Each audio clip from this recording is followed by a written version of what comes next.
of all, I'm going to talk a little bit about AR in general. So unlike virtual reality, which more secludes people in an isolated digital world, AR is really firmly rooted in the physical world. So we put together a couple of clips of some recent projects just to give you guys a taste.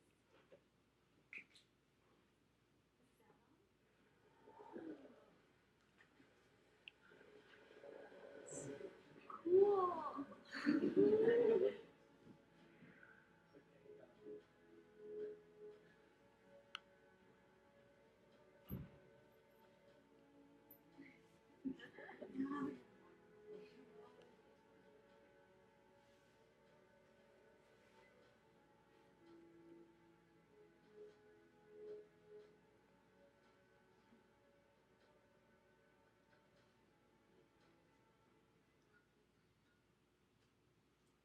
Okay, so as you can see, these clips show the potential of AR in a number of different scenarios. And for planners, that's the most evident in the last clip, where a person can look through their iPad like a window into an alternate reality. And so we wanted to ask you guys, who here played Pokemon Go in the summer? Is anybody caught up on it? Okay, good. I certainly was. Don't tell them. But okay, so for those of you who haven't had a chance to see it yet, this is what it looks like. It's meant to be used on your phone, so you can see what the interface kind of looks like here. In the front, you'll notice we've got some markers. These are fixed markers in the game, so Pokestops and Pokegyms kind of in the background there. And there's a couple of things to note about AR inside this app. First of all, and most notably, the game uses the technology of the camera inside the phone in order to superimpose Pokemon characters into the world, right? So in this instance, we've got a Rattata that's invaded our workspace and disrupted our focus. And so that's one version of AR. But in fact, if you sort of look more subtly at how AR operates in the game, the entire map is a version of AR. It directs player movement. It's essentially like a digital overlay, turning the cityscape into a game space and moving the way in which you navigate the city.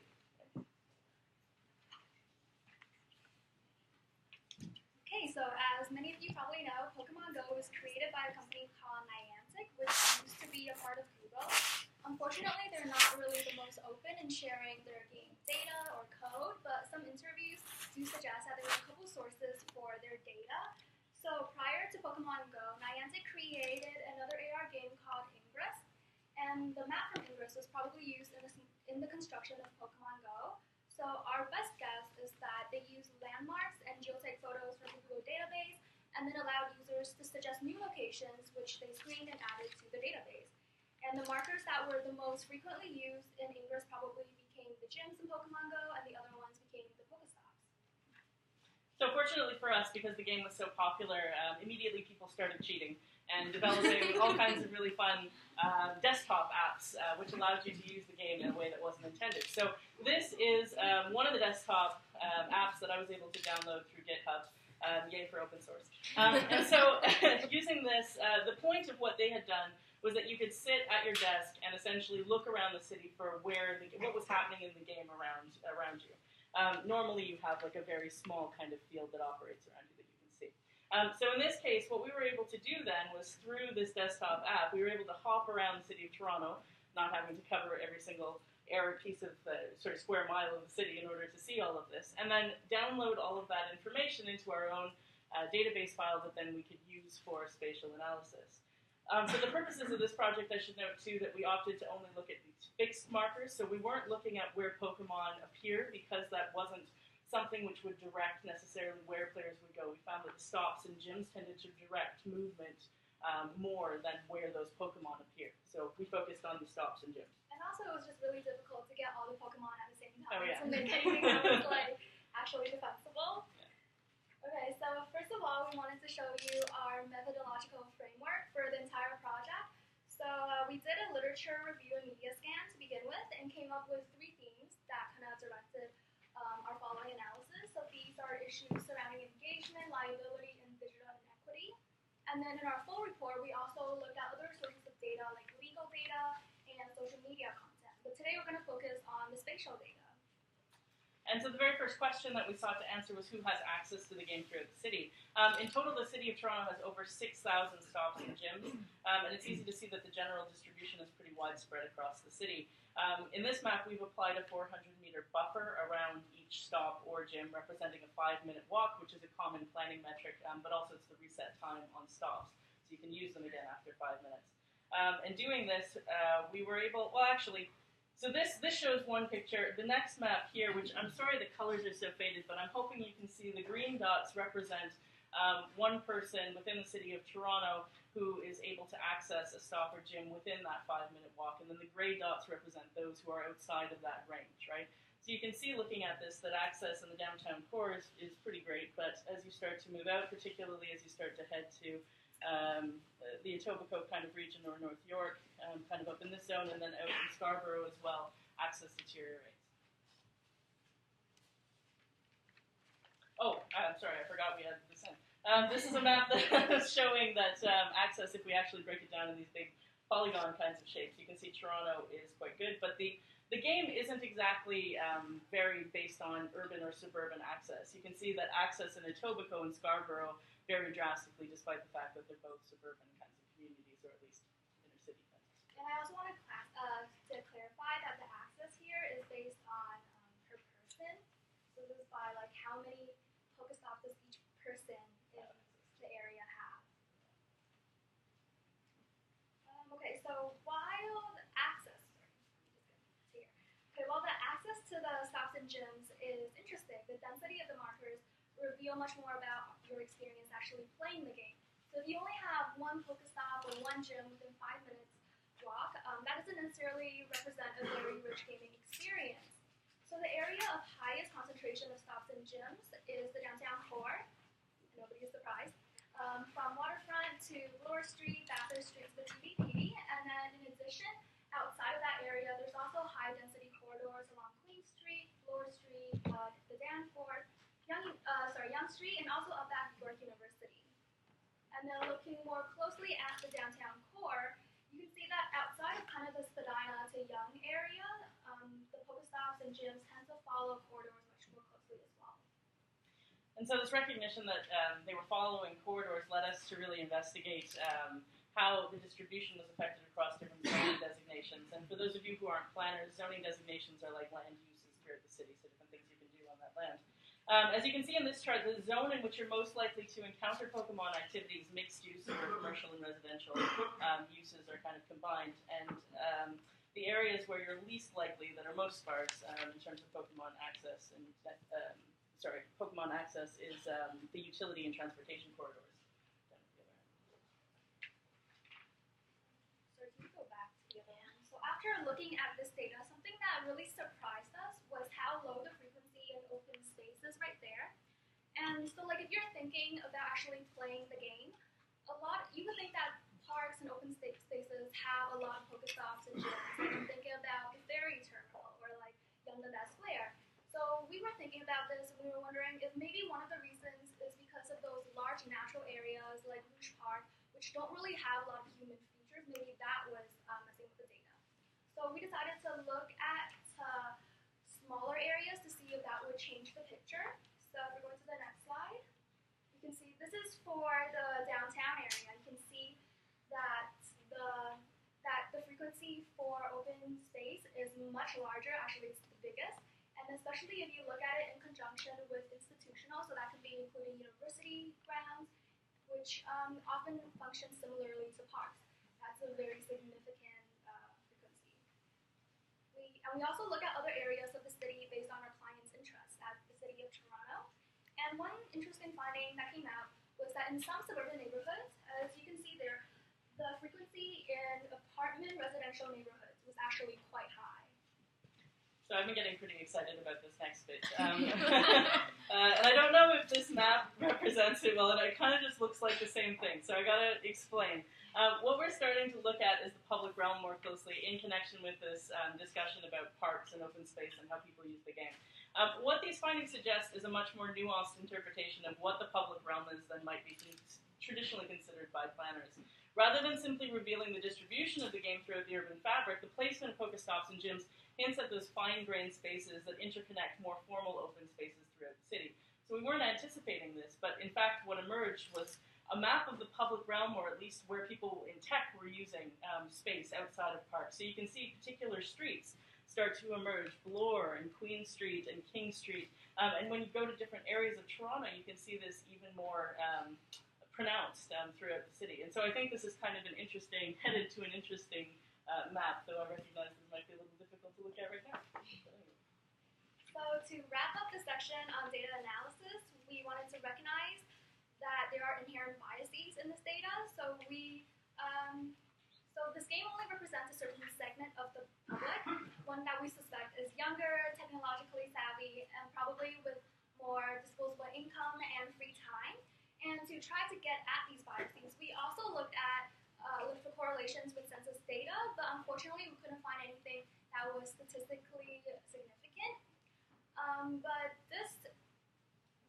even though we need to know that even though this suggests that the different demographic groups have equal geographic access to the game, this doesn't mean that they were actually using it equally. So user data would have revealed more information, but unfortunately we don't have that data. So we came to kind of the conclusion that if planners and municipalities are going to responsibly use digital technologies as a platform for public consultation and engagement, we need to have finer grained understanding as to the levels of access across different groups and the kinds and quality of access that they have. And some questions we need to ask is, which audiences benefit from the use of these tools, who are excluded, and how can we mitigate or compensate for these inequalities?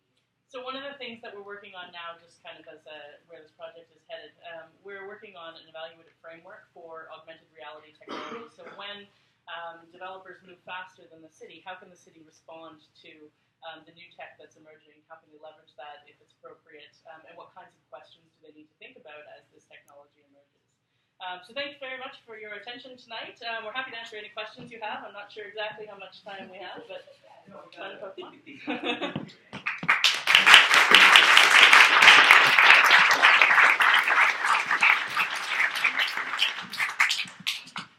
Yeah, so any questions? Yes, basically just an evaluation kind of project. You don't have there's nothing, you don't have an answer or an application or anything yet. Well, the scope of our studio project was for 12 weeks. So we only had 12 weeks in order to put this together, and part of that time was to spend exploring, particularly Pokemon Go throughout the city, and to think about that through the planner lens, to particularly think especially about how the city might use it for public consultation and engagement. And so our main deliverable, yes, will be this evaluative framework, but we're also producing a briefing note, again, sort of trying to help the city understand the types of questions that you have to tackle when you're looking at this. It's revealed more than we even thought it could, though. Like when I was talking about the public realm there, it's just one of the examples of the types of things that's emerged from our analysis, which we weren't expecting. And so we're still thinking of creative ways to bundle that and do something with it that's more meaningful, I think. But I think it's really important not to underestimate how important it is if you're really committed to user experience and user design that's centered. You got to know who the users are, but you got to know who you're missing. And so to say it's just an evaluation, I think really underestimates the civic potential of this kind of work. I think it's hard to do this evaluation. Yeah. We've had 6 students on it for a long time, and they pushed hard, but I think if civic tech is really going to serve a wider range of people and we want it to achieve its equitable transformative potential, this kind of framework is really important because it's not people like us that we're trying to reach necessarily if we want civic tech to actually deliver more equitable. It's been one of the most challenging things in this project to think about who actually has it. Not only on a surface level for Pokemon Go, who's using this stuff, because that's third-party enclosed, but to think more broadly about who could have access and who doesn't. And we don't have any data as far as we can tell on usage throughout the city. At least that's very fine-grained. And that's been tricky. Yeah. The other thing is that we're planners, we're not developers.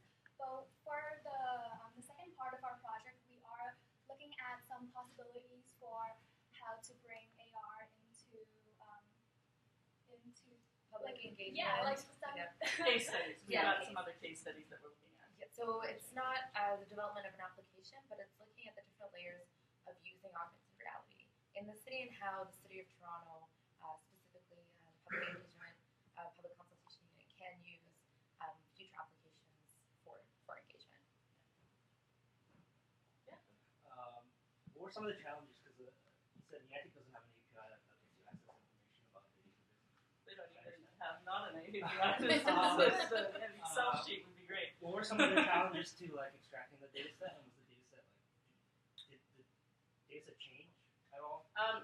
Well, it does change, but these fixed points stay relatively stable. In fact, actually, I think in the last month, Niantic released a patch which removed some, and so we can see in Toronto that, like for instance, down at the ferry docks, some of the stops have been removed. We used our links of it as a snapshot, so this was taken. I guess it was late September, early October that we were collecting data, so we don't have that latest fix in it. And so this is a fixed picture of Pokemon Go, but if you wanted to continue, if you wanted to see how it changes, you certainly could set it up so that it was feeding a little bit more in a live way. The way the data is actually collected is, okay, so through this program, they send out, so essentially when you send out a signal to the Niantic server, it interrupts that. It asks, like it questions what you're questioning, right? So it gets your question, and then the returned information that comes back, that they interrupt that again, and then they get the data from that ping, essentially, and then they display that. That's how they were able to So this do it. app was like community developed. Yeah, exactly. Yeah, totally outside. Again, people breaking the rules in order to break the rules. Yeah.